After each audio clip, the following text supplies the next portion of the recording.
Okay, this video is from health hell to heaven, the Rogers path, or Rogerian path. Okay, we're going to start out here with a picture of the Ivy League Medical Center, the most famous medical centers, and I'm going to tell you, as far as internal medicine subspecialties, and a whole bunch of other stuff, they all stink. They're all like essentially worthless. All right, modern medicine has made itself worthless because it's insisting on the drug paradigm, which doesn't work. Okay. Now, I want you to see these books here because these are the most famous books in medicine, many of them. The Pathophysiology of Heart Disease coming out of Harvard, the book's an absolute joke. It'll tell you that hypertension, no one knows the cause, try to slow it down with a pill. That's nonsense. We've known since, 1929, Lancet Journal, Donison, blood pressure in the African native. Nobody hypertensive in Kenya where they ate a plant-based diet, 1,800 consecutive admissions. The Yanomamo, people eating plant-based diets, they don't get hypertension, okay? So we know that, okay? We've known since the 1920s, J. Shirley Sweeney study, 1927, the medical students, the ones who ate the high-fat diet, they all tested diabetic, failed their oral glucose tolerance test. The ones that didn't were fine. Nathan Pritikin said, you test people after dinner, all Americans are diabetic because they're all eating high-fat dinners, okay?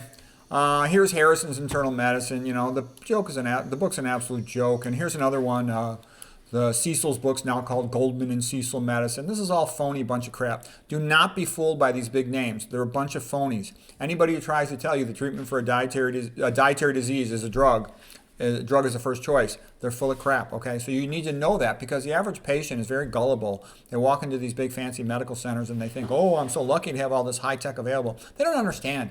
The high tech is not designed to help you. It's designed to rip you off, okay? Yeah, it can be very helpful in the acute emergency setting, but the vast majority of patients are just fat, sick, and stupid from the usual stuff. Diabetes, hypertension, obesity, coronary artery disease, all the usual stuff. The neurology textbooks, they're a joke, okay? You should not respect the Ivy League. It has lost respect. When it was religious, it was moving up and getting better. Now that it's become based on atheistic Darwinism, it's a joke.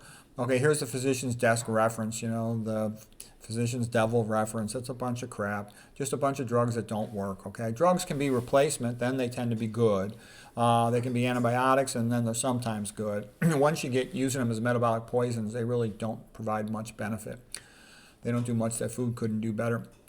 Okay, here's DSM, Diagnostic Statistical Manual of Mental Disorders for Psychiatry, and it's a big joke. All psych drugs cause a slow lobotomy. That's been said by Bregan, by Jackson, and many others. Okay. So I'm going to get into some real interesting stuff here. That was just a warm-up. And here's kind of what it comes down to.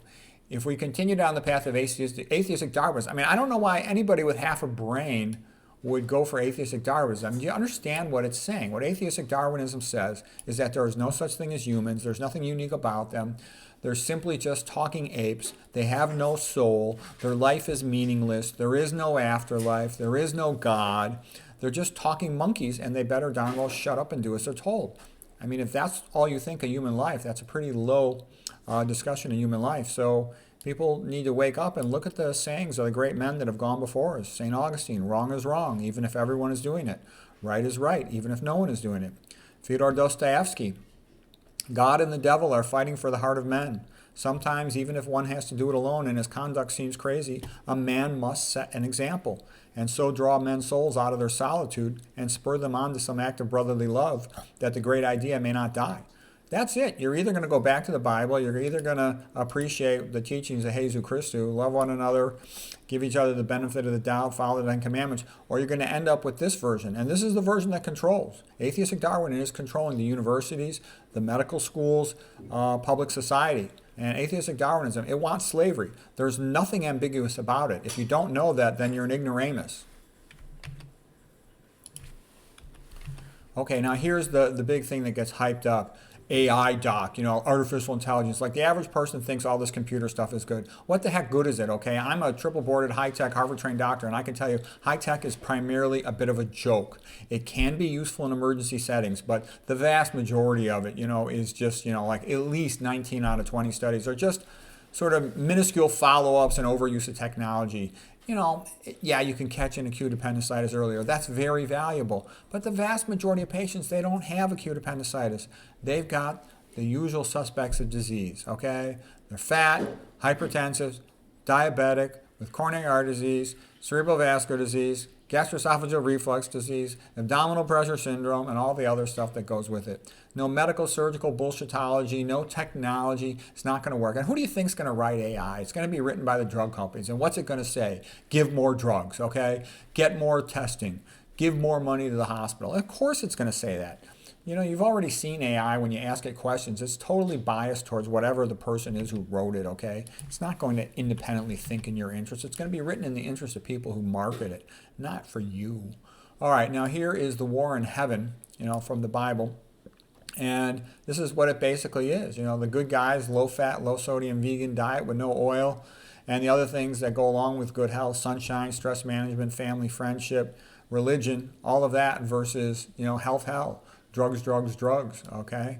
And unnecessary surgeries, unnecessary imaging and other tests, okay? This is what it comes down to. And there's no way around this. I wish there was a way around it. There is not. Okay? And this is what you have to have. There's no way around this. This is the Bible, right in the first chapter in Genesis. Man is created in the image of God. You must accept that, because if you don't accept that, then you're basically saying man's life is meaningless, it has no purpose, and because his life has no purpose, he has no value, and we don't owe him nothing. It's in our best interest to rip him off. Again, if you can get $150,000 for open heart surgery, $60,000 for coronary artery stents, why in the world would you ever teach the person a low-fat vegan diet? You know, when you cure a patient, you lose a customer. Why would you do that? Any doctor who did that, they're going to get their butt in big trouble. Whoever runs their hospital will fire them. They can't be losing that kind of money. Okay, so you have to value the individual. And again, this is why a couple of parents, even if they're both illiterates, they are better for this child than all the high tech in the world, because they love the kid. They're going to do the best they can for that kid no matter what. Okay, and that's what it's all about. You have to have that factor of love and respect in there. Otherwise, everything goes to shit. Okay, I've been to all the high tech places. All the high tech places, they drug the crap out of the patients. They do just the same thing that the hospital down the street does from you. They're not that much difference. Local hospitals from the high-tech places. I've worked in lots of them, both, including the biggest name medical centers you could think of. Okay, now here's a pretty good statement of it, you know. Big Pharma, next floor down, the path to hell. Dante from Divina Commedia, okay. Lost in the Woods by Gustave Doré. And here he says, in middle age, I found myself in a dark wood, and the path was lost, okay. So a beautiful painting here. Dante is lost in the wood. We often find ourselves lost in the wood in middle age. All of a sudden, we've been healthy all our life. Now we're fat, we're sick, we got some other medical problem, or our parents are sick and dying, and we don't know what to do. So where do you look for answers? And now here's The Gates of Hell by Gustave Rodin. And it's beautiful. This is actually at Stanford. Now here is Dante. Luckily, he found his guide, the great poet of the ancient Romans, Virgil. Okay, so Dante himself being a poet, his great hero was Virgil. Dante in the red, Virgil in the toga there, somewhat white, somewhat blue, and they coming to the gates of hell. This is a painting by William Blake here. This one by Eric Armusic. This one by William Blake. And on the gates of hell it says, "Abandon hope, all ye who enter." And the basic point is that the cure rate for chronic disease with conventional medicine is 0. You can't cure a dietary disease with a pill. And you'll never get better. You just descend into hell. And here's a meeting of one of the devils with Pandemonium in Hell by John Martin, 1841. The hot fires are boiling, and the big fancy building that they can make, because they get all the money from all the pros, all the chumps. And here's the head of the Ivy League hospitals, you know, Satan presiding over his infernal council. This one is also by John Martin. It's a great painting, great drawing. And you can see they've got all the money, they've got all the power. They pretend to be doing good, but they're not. They're just ripping off the pros. Here's a beautiful, more contemporary drawing by Dino Di Durante, a series of paintings about Dante's Inferno. So again, Dante is with Virgil. Virgil says, look down at the circles of hell, descending into the pit of hell. And I made the metaphor to use these things like the outer borders of hell surrounded by the river Styx, and I filled that river with caffeine from coffee and high energy drinks, okay? The first circle of hell is for the meat eaters who get all the coronary atherosclerosis. The second circle of hell is sad acheron filled with high fructose corn syrup and blobs of fat. The third river of hell, Casitas, filled with oils. The fourth circle of hell, the smokers. The second circle of hell, the diabetics. The fourth river of hell, lethe, the river of oblivion, forgetting with all the neurotoxins. The fifth circle of hell, anxiety, okay, and the things that make it worse. The fifth river of hell, fierce phlegethon, with alcohol. And then the alcoholics stagger and fall with pancreatitis and devour themselves. It eats up their own abdomen. The list goes on, okay? And this is again by Dante, Dino di Durante, painting Dante.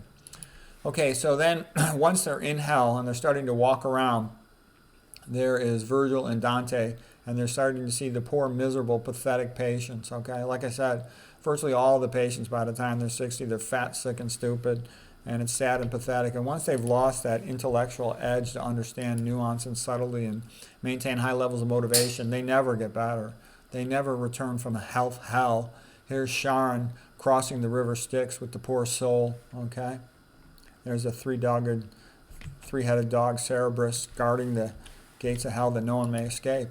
Here's your last chance to get on the boat out of hell, crossing the river Ford by Hans Deal, okay? There it is. Low-fat, low-sodium vegan diet with no oil, exercise, sleep, love, religion, okay? Sunshine, nature. Those are the things that get you out of hell. But you got to do it before you get all the irreversible problems, okay? So now we've come a little further down our path as we walk through the circles of hell. And, you know, Dante and Virgil, they see these poor souls in eternal damnation. There's the three-headed dog, Cerberus, again by Eric Armusic. Beautiful painting there. Okay, continuing along the ledge, Dante and Virgil, and it's a dangerous, narrow ledge. And they're walking further and further deeper into the burning levels of hell. Hell. They stop and converse with some of the poor, miserable patients. And these poor, deluded patients, these poor, stupid idiots, you know, they come in when it's 10 degrees below zero for some meaningless test, to get a follow-up ultrasound of a kidney cyst, to get a follow-up CAT scan of a lung micronodule, to get blood tests they don't need, a tube up their butt for colonoscopy they don't need, a mammogram they don't need, but none of them wants to change their diet or exercise. Dante continues on, and it's more of the same. They all have the same diseases. They all are equally clueless. They all have no idea what's going on. They're just sad. Okay, so now we're going to make some sense out of all this. All right, so here's what some of these disease theories are all about. Okay, first of all, I jokingly call this Rogers path, and I'm not fully joking, because there was Carl Rogers was a psychologist, and he talked about Rogerian open-ended questions. So I'm going to give you Rogerian theory. Basically, I think that all of the physiology books and the pathology textbooks, they all need to be rewritten. They're all a bunch of lies designed to sell drugs. If you really want to help people, you have to know the truth about physiology and the truth about disease causation. That means pathology. Okay, and conventional medicine is not based on science. It's based on selling drugs, sort of a mysticism like this, you know, Eastern Indian Maya bullshit, that the universe is unknowable, that we could never understand. All we can do is try to slow down disease. It's impossible to cure disease. Bullshit, okay? Indian Maya magic illusion is kind of like Kantian, you know, the German philosopher. He's a total BS arter. Ayn Rand hated his guts. She said he's the most evil man who ever lived. He's a hippie, a derelict, a drug addict. She just hated Immanuel Kant. And I know why she did. I agree with her. He basically said your mind is worthless. You can never really know anything in an objective sense because everything is biased. And that's BS. You can know a lot of things to the point that's very useful. And you need to figure things out. How else can you live? Pharmakia has been called sorcery and witchcraft. That's a good way to think of it. Just like somebody goes to a witch doctor for a potion. What the heck are all these pills? Like witch doctor potions. You know, and it's sort of an Attila the Hun mentality of do as I say, I will kick your ass, and you must bow down to the standard of care, even though it's totally stupid and not based on anything but selling drugs quite often. It worships technology and profit, but again, no medical, surgical, bullshitology technology can solve a dietary disease. Only fixing the diet can. Whereas common sense and a God-based worldview says, you know, look, study what's known and do whatever's best, even if it has nothing to do with selling a drug, okay? And instead of atheistic Darwinism, we worship God and we pray for mankind, and we use God's way of healing. God's way of healing is the most effective treatment for the vast majority of chronic conditions. Doesn't cost anything. You have to buy food anyways. And, it's, of course, the same old low-fat vegan diet with no oils. Get your sleep, sunshine, social support, sense of purpose, family, exercise, nature, okay? And there's also almost like a priesthood. The priesthood, in the sense for this healthy healing, is the people who study vegan diet and who really want to help their patients, okay? And the priesthood over here, atheistic Darwinism, its allegiance is to the AMA, the American You-Know-What Association, the WHO, the World You-Know-What Organization, the NIH, the National Institute of You-Know-What. The big insurance companies are in on it because they make more money the higher the insurance payouts. CNN as their mouthpiece, and it's the You-Know-What News Network. Okay, big name, phony sellout liars come from the Ivy League and other big name medical centers, and on the internet you'll see all these big names, and just ask yourself, are they promoting things that are not true? Are they promoting things for their own personal profit when they're not true? Okay. You do get some value out of conventional medicine. It's very good for emergency problems. Its lab tests can be useful. Once in a while, its imaging tests can be useful. And some of the surgeons are very good at what they do. Some of them are really good at transplants, at joint replacements, at, dialysis work, all those sorts of things. But the fundamental attitude is that there's no respect for the patient. Look at ADHD, selling amphetamines to children. I mean, that's insane. Those have long-term negative neurotoxic effects. Everybody who studied it knows that. Why does it continue? Because it's profitable, okay? And why do the head professors do that? Because they want to get promoted, all right? We know that obesity, they talk nonsense. They tell people too much carbs, carbophobia. It's nonsense. We know that a high carbohydrate, low-fat diet is the way to lose weight, okay? We know that lots of these psychiatric diseases can actually be cured in many patients just by optimizing diet and lifestyle and sense of purpose and religion. Okay, that's been shown. That's well known. In conventional medicine, they're promoting MAID, even for teenagers. You know what that means, do you? Medical assistance in you-know-what, in dying. Okay, it's crazy. All right. Atherosclerosis. They don't know anything about atherosclerosis. I've talked to these internal medicine doctors. They've got this little childish notion of cholesterol. They don't know what they're talking about. You have to know atherosclerosis is a blood clot. That's been shown by Sloop and Roberts. It's the basic of understanding atherosclerosis. Fatty liver, okay? They don't know what's causing it. It's obvious. A high-fat diet, high fructose corn syrup. Okay, come on. GP, ETOH. Okay, what else? Diabetes. They'll tell you they don't know what causes it. No, we've known a long time ago, since Sweeney and Hemsworth, okay, and all the others that have worked on it as well, Brownlee and Shulman and Roy Taylor. Hypertension. They all say it's unknown, so they can treat it with drugs. But we know what causes hypertension.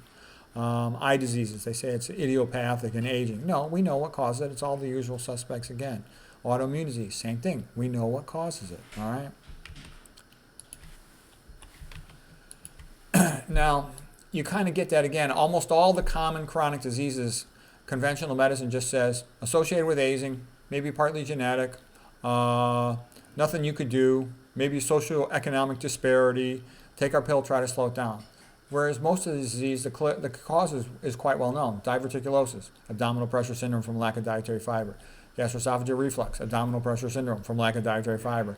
Same thing with hemorrhoids, anal fissure, appendicitis, varicose veins, etc. Okay? Toxicology. You'll never hear criticism of popular commercial foods in a medical school, versus anybody who studies these things knows it's obvious, and all the flavorants and preservatives they put into them. You'll be taught in conventional medicine that screening is this great thing, and it is true that the patients love it. But once you actually study it, you see it's pretty much of a joke. It's not really early diagnosis. It's usually late diagnosis after metastases. And there quite often is no effective treatment. So you just give the patient a treatment that doesn't work, like a chemo that doesn't work, and you make them sicker. Okay, you don't help them. You never tell the patient about lead-length bias and how the whole thing is largely a joke. The diet at the famous university medical centers, they almost always recommend the regular Mediterranean diet with meat and oil, which makes people sick. Okay, they don't know anything about reactivation of dormant bacteria. They don't know anything about mitochondrial inhibitors. MSK, again, they all put their emphasis on drugs and surgery and injection procedures. They don't know any of this ischemic inflammatory pathophysiology stuff. Their brain dementia theories are a joke. I'll talk about that more later. Same with their spine theories. They don't know my theory of ischemic spine degeneration or the many theories of dementia that we'll talk about later.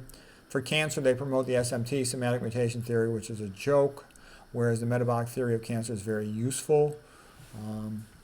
Okay, I'm going to get into a little more advanced pathophys here in just a moment. Okay, here's a good slide.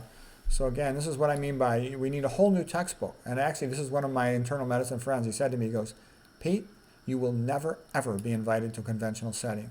If you lectured, they would have to change all their textbooks. They would have to change their entire way of thinking. They're not going to do that. They're making too much money, and no one gives a shit about the stupid patients, okay? The patients are irrelevant. No one cares. So anyways, this is all these famous people I'm about to show you. They're not famous. They're only known by a few people. But these are the great experts of health and nutrition. Not a single one of these people is in the textbooks. Like Dennis Burkin's in the textbooks for Burkitt's lymphoma. He's not in the textbook for abdominal pressure syndrome. This should be the core of medical education, what I'm about to show you. And yet it's not in any book. None. Zero. You could go to the chief of all the Ivy League med schools. None of them will know this. Okay? And this is the foundation of diet, of health and disease. That's why they're grossly incompetent, okay? Walter Kempner, he figured things out in the 1940s, 50s, 60s, and 70s about the benefit of a low-protein diet and cured all these patients with kidney failure. And, some of them he couldn't save, but he saved a lot of them. Lee Hull, who was a smart guy who had smart guy who had kidney failure, focal segmental glomerulosclerosis, and he wrote this book, Stopping Kidney Disease, okay? I meant to write Stopping Kidney Disease there. Jennifer Moore, she's this dietitian lady. She's actually very good. She's got a bunch of lectures on YouTube. So you can just type in Jennifer Moore, renal dietitian, and she's got good lectures on that. What I'm trying to say is none of their thinking is in the conventional medical books. You won't find that in a conventional medical book, the very low protein diet with keto analogs. Ansel Keys figured out sat fat is bad in the 1950s. Peter Cole, Meyer Friedman, Ray Rosamond, that sat fat not only is bad, but so are omega-6s. Dennis Burkitt, abdominal pressure syndrome, the missionary Christian doctor from Ireland, figured out all that abdominal stuff. Nathan Pritikin's lipotoxicity theory, his great legacy book, is available at the drmcdougall.com website. And he basically said fat is bad. He reviewed all the health and nutrition literature on fat, and he came to the conclusion it's all bad. It causes lipotoxicity, tissue hypoxia, damages tissue all over the body. Roy Swank, meat and sat fat is bad, causes multiple sclerosis. He goes through that and how it causes tissue hypoxia. Dr. McDougall, high-fat diet causes hypertension. Fat is bad. He said fat is the biggest toxin in the Western diet. McDougall, low-fat vegan, cures most autoimmune disease. He's got lots of testimonials of autoimmune disease-cured patients. John McDougall, all large, healthy populations eat a starch-based diet. There are no exceptions. There are no large fruit-based populations. Richard Moore, MD, PhD, sodium causes hypertension. Potassium and magnesium prevent it. That's his fantastic book, The High Blood Pressure Solution, that explains what causes hypertension, how to avoid it. Gregory Sloop, atherothrombosis theory. He's the best atherosclerosis researcher in the world. Atherosclerosis is a blood clot. He's a pathologist. He looks at it under a microscope, says it's a blood clot. William Roberts says the same thing. He wrote the great paper that shows that coronary atherosclerosis is always diffuse. Caldwell Esselstyn, he did the low-fat vegan diet to reverse coronary artery disease and showed that's all you need to do to reverse it. You don't even need to exercise. You don't need to take supplements or anything else. You just need to eat low-fat vegan with no oil. David Blankenhorn, a researcher, showed all fat causes atherosclerosis. Doesn't matter what type. It all increases atherosclerosis risk. Dean Ornish showed the role of vegetarian diet for treatment of low-grade prostate cancer, also stress management for preserving telomeres. He also did good research on reversing coronary artery disease. Steve Chernisky, with his book about caffeine blues, showed that caffeine is clearly a toxin, that it's obvious. Theodore Brasky, PhD, and John McDougall about the association of omega-3s with prostate cancer. Omega-3s are also associated with atrial fibrillation, immune suppression. The Steno theory comes from the Steno Hospital in Denmark about Western diets causing diffuse endothelial dysfunction, like sat fat does that. They also cause, diabetes. Okay, so that's why all those things go together: endothelial dysfunction, kidney failure, and diabetic retinopathy and microvasculopathy. Douglas Kalinetherisia praetoris have done great work with regard to dominant bacteria being reactivated by free iron, of leaky gut and postprandial endotoxemia with regard to causing amyloid clotting. Fantastic work, as well as excess free iron can lead to ferrous redox cycling associated with amyloid clotting. I'm telling you, this is what it's about. Okay, I know more pathophysiology probably than anybody in the whole world, and I'm telling you, this is what it's about. If you want to understand disease, you cannot find it in those medical books I showed you at the beginning. They suck. They're a disgrace. They're an insult. They're based on atheistic Darwinism to help people deal drugs. They do not help people. You want to help people, this is what you need to know. Okay, all the stuff about excitotoxins and neuroinflammation, the great work coming out of John Olney, Russell, Blake, Locke, Dennis Choi, Jared Younger, Catherine Reed, etc. Jack Delatorre and his mouse equivalent theory of vascular hypothesis of dementia, Tetsumori Yamashima, Japanese neuroscientist, and his work on omega-6 cooking oils causing dementia.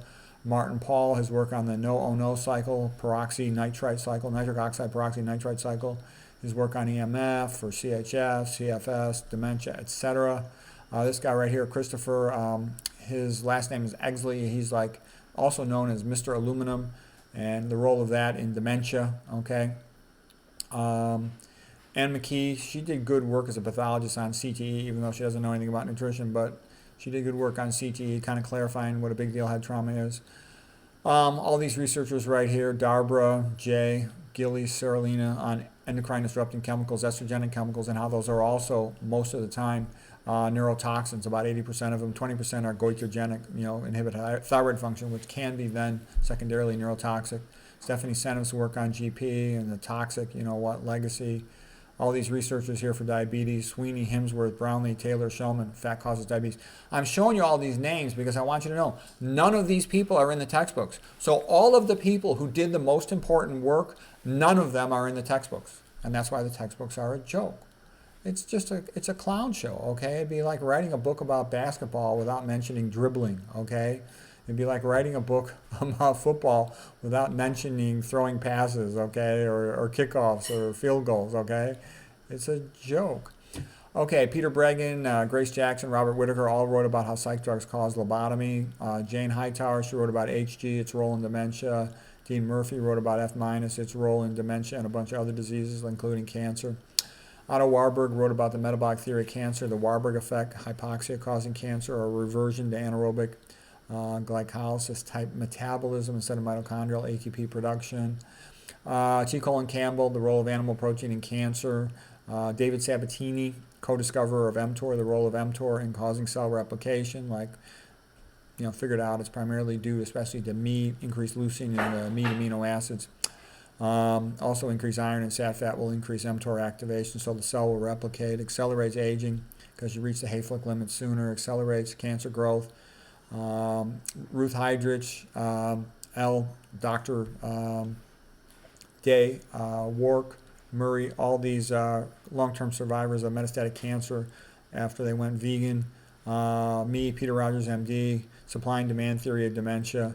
They won't allow this published in the regular journals, but it's the truth and it explains what's going on. That's why I wrote the book Food, Mood, and IQ. Peter Rogers, MD, role of mitochondrial inhibitors in dementia and in cancer.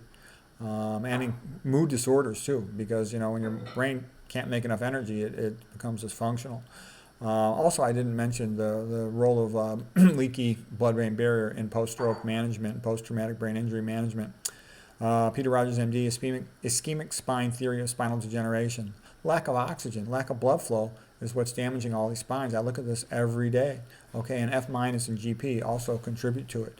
So I know that was a lot of information, but I'm making this for somebody who wants to understand what's going on. This is what you need to know.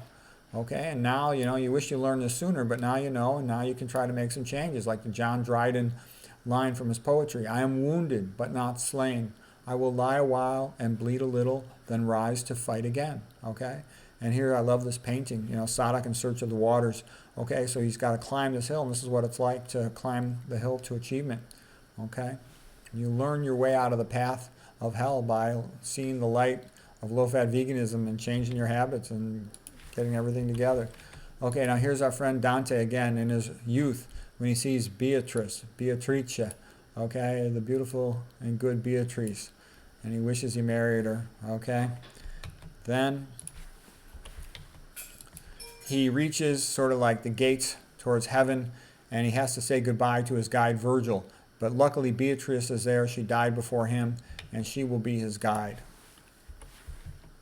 And so with Beatrice, he gets a glimpse of heaven, of what it can be like. And Aristotle had said that poetry is more important than history because, and by poetry he meant like the Iliad and the Odyssey, because it shows man not only what is, but what could be, the potential. So here's Beatrice guiding him towards heaven, and here they are at the gates of heaven, like with St. Peter. And Dante's getting a taste of the potential there, the afterlife. And here he is with Beatrice again, right next to heaven. Okay, so Dante's seen it. He's seen what heaven could be like. I've seen what heaven could be like. I went from being a big fatso to being skinny and healthy again. Here's Dante in exile, a little bit lonely, but he's thinking. Okay. And then Dante goes back to a studio to write.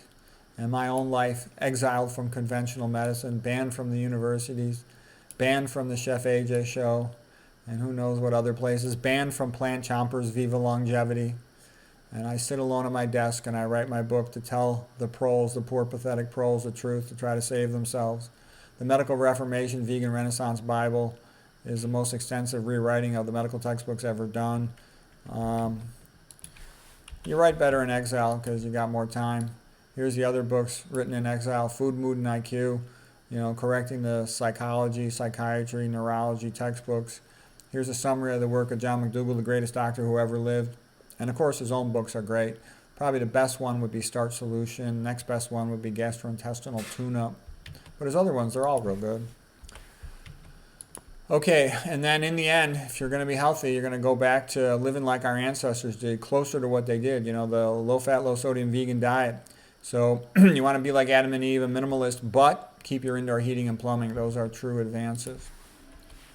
And then you can start finding your path to health heaven, the stairway to health heaven. And anybody can take it. If you're lucky, you'll also find love and social support and other nice things.